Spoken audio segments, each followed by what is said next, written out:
Hey everyone, this is Teresa from Base 10 Montessori, and today I wanted to share something with you that I learned about this week in my professional development.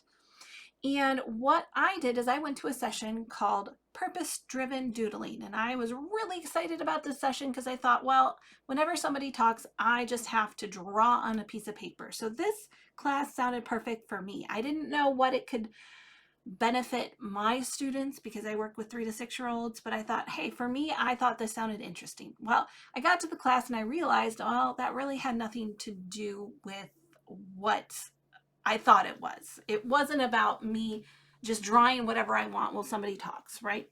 It's actually pretty cool and it has a lot of benefits for visual learners. So I wanted to tell you about this, especially if you're a visual learner or you have a student or a child that is a visual learner. Now, this is geared more towards older students. However, as I started to look at it and think about it more, I really see how this fits in with Montessori, and I really see how this fits in with even the 3 to 6 year old age group in Montessori. But I'll get to that in a moment. For right now, let's just take a look on what is Sketchnotes, because this is really what the class was all about.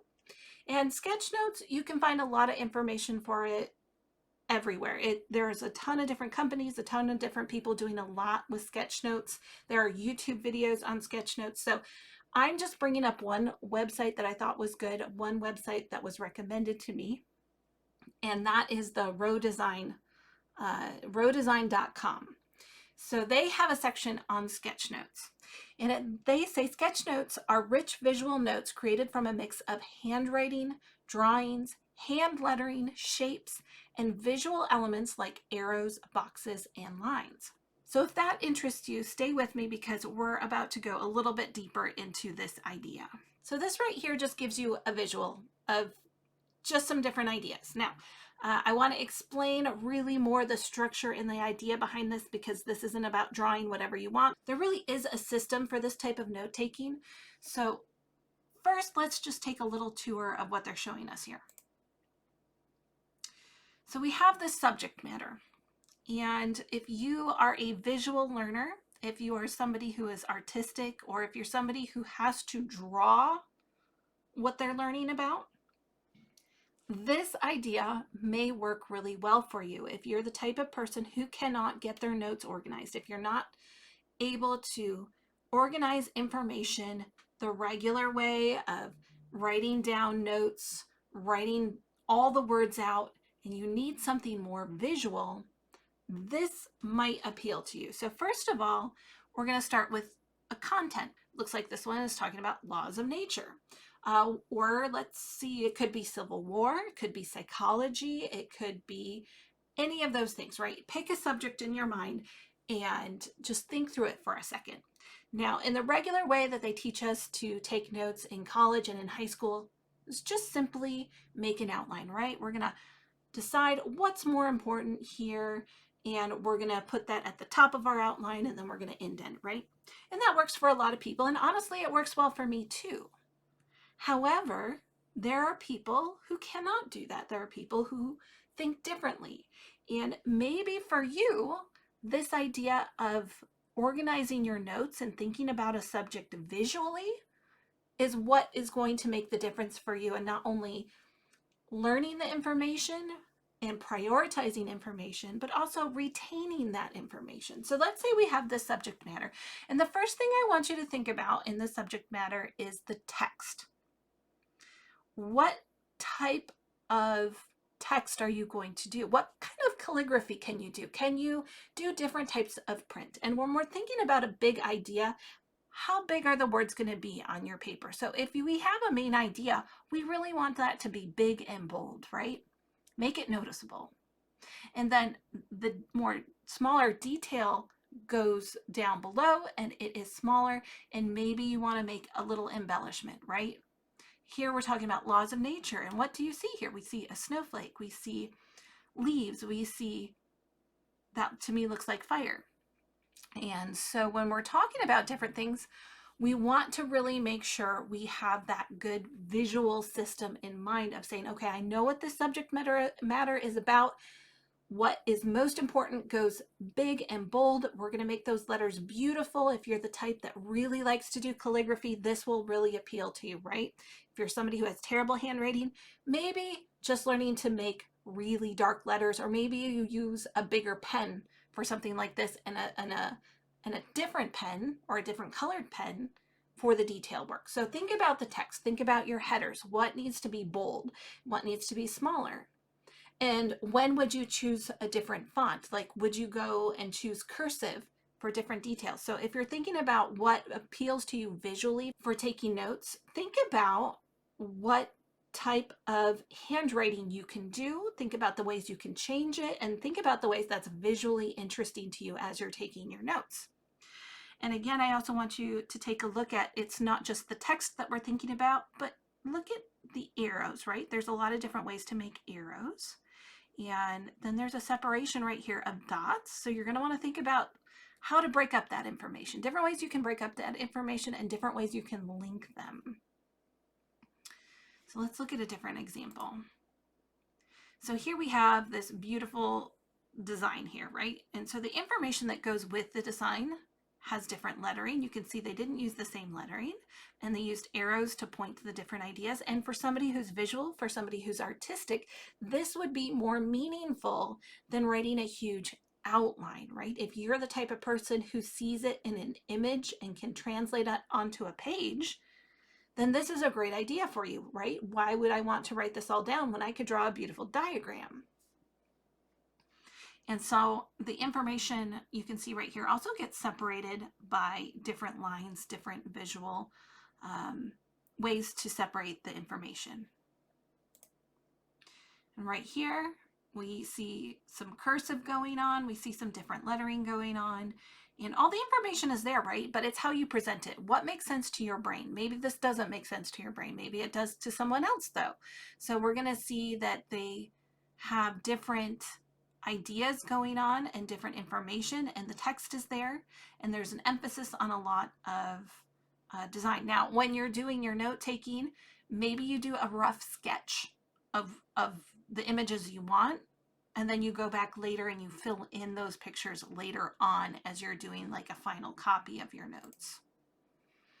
And then this one, this is more the way I would probably do notes because I'm not good at drawing. For me, it's all about, well, let's choose a font, right? First of all, what's my main font?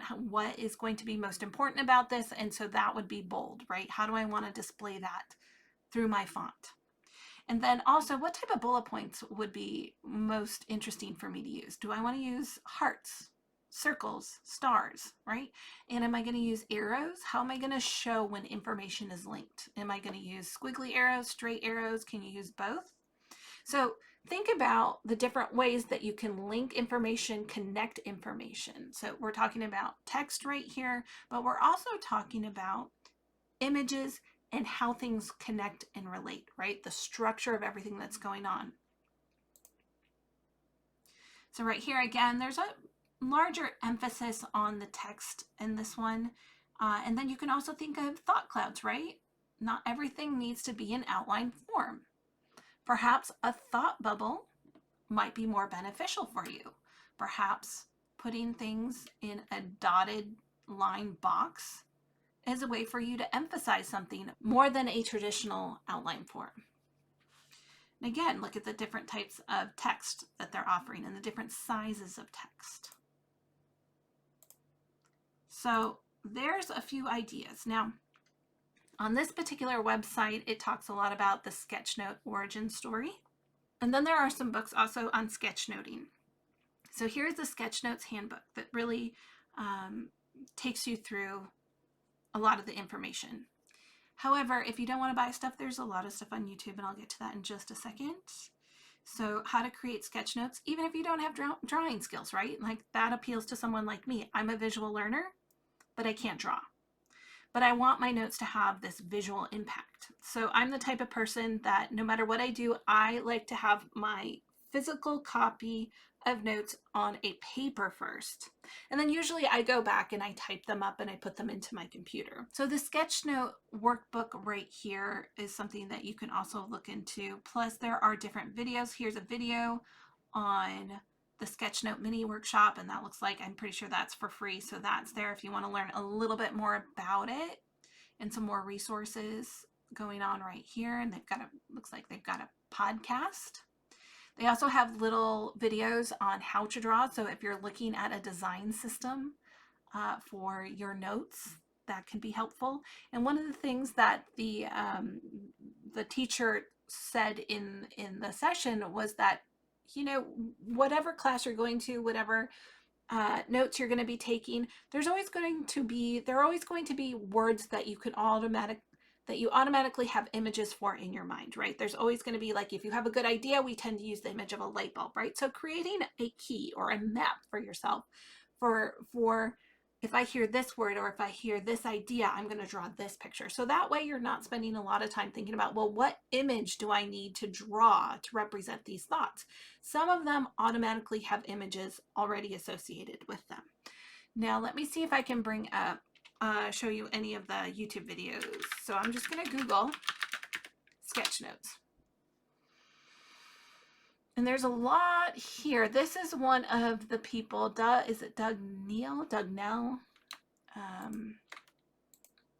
So I'm going to pause that right now. I'm just showing this to you so you can go over there and give them the watch, give them the view. I don't want to do that right here because it would take away more views from them. So I've watched this video, so it's worth going over and taking a look at, and just getting a little bit more into the idea of how do I visually bring to life my notes. If you're not the type of person that learns through taking outline notes, if you're not the type of person that learns through doing computer notes and outline notes and all of that stuff, if you're somebody who says, you know what, I can't write these words very well to have them make sense to me, but I can create a design, I can create an image, and that works for me. So this is very structured. Now, there are some rules to this. For instance, if you're going to a lecture on the Civil War and you're drawing, let's say, SpongeBob SquarePants, well, that's not purposeful, is it? Right? Well, I suppose if you're really creative, you can make it purposeful. But for the most part, let's say, it doesn't really have anything to do with the subject matter. So it really is all about purpose. When you're taking notes in this type of a format, you have to think about what is purposeful. Does it relate to the content? Am I drawing pictures that directly relate to what is going on? You know, so that's the first step. And the second step is how do I create text in a visual format that emphasizes what's important and also looks and follows a structure. You can see the structure in it as you go along.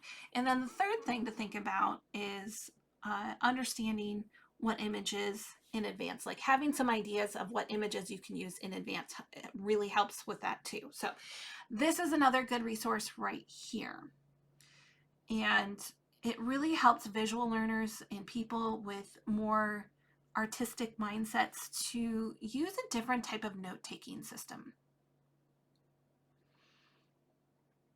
And it also gives you some ideas of what to draw, right? There's different little things in here. So if that appeals to you, if that is something that you think would make your life better, or if you have a child or a student that just needs a different way of taking notes, check out this idea of sketchnoting. Now, I was thinking about, well, how is this useful in the 3 to 6 age group, right? We can't really use this concept in the 3 to 6 age group, right? And then I realized the 3 to 6 age group is where it all begins. And in Montessori, we talk a lot about the development of the hand. The development of the hand for writing. Even at 3 years old, we're working on cursive lettering. We start with cursive. We read in print, but we write in cursive in Montessori, and that starts right away in the primary classroom. Now, that is going to help when we start looking at different fonts, right? We want the child to be aware of different fonts, and we want the child to be able to do cursive. We want the child to be able to work on calligraphy when they move into the elementary environment, looking at how letters are made, right? The different types of print, the different types of text. Not only is that important for the development of the hand, but for children who are going to be very visual learners, for children who are artistic, this could be a huge difference in their note-taking system. This could help them understand information better, organize information better, and retain information better. So we're really setting that foundation when we're working on offering cursive in the primary environment. Another thing that really helps in the primary environment is the development of the hand with the metal insets. We're showing a child how to draw in a stencil-like way.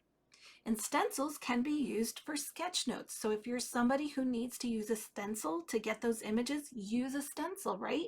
And we start working with that in the primary environment. And also, another thing I was thinking about in the primary environment is that we do a lot of symbolization. We do a lot of concrete visual learning. And one of the things that's really important is how we do the grammar symbols in language. So every grammar symbol in the Montessori environment is linked to a grammar concept. So for instance, a verb is a red circle.